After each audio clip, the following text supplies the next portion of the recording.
ગુજરાત ન્યૂઝમાં આગળ વાત કરીશું ગીર સોમનાથ જિલ્લામાં નશીલા પદાર્થોની હેરાફેરી સામે મોટી કાર્યવાહી હાથ ધરવામાં આવી છે જે ગીર ગઢડા પોલીસ સ્ટેશન વિસ્તારમાં એસઓજી ટીમે વિશ્વાસ બાતમીના આધારે રેડ કરી વનસ્પતિજન્ય માદક પદાર્થ ગાંજો મારીજુઆના હસીસનો વિશાળ જથ્થો ઝડપી લીધો છે। આરોપીના રહેણાંક મકાનના વાડામાંથી આશરે 55 કિલો 320 ગ્રામ ગાંજાના લીલા છોડ અને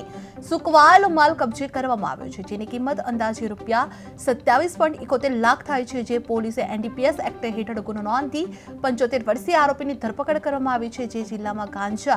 ચરસ અને ડ્રગ્સ જેવી પ્રવૃત્તિઓને સંપૂર્ણ નાબૂદ કરવા પોલીસ દ્વારા સઘન કાર્યવાહી હાથ ધરવામાં આવી રહી છે જે ગીર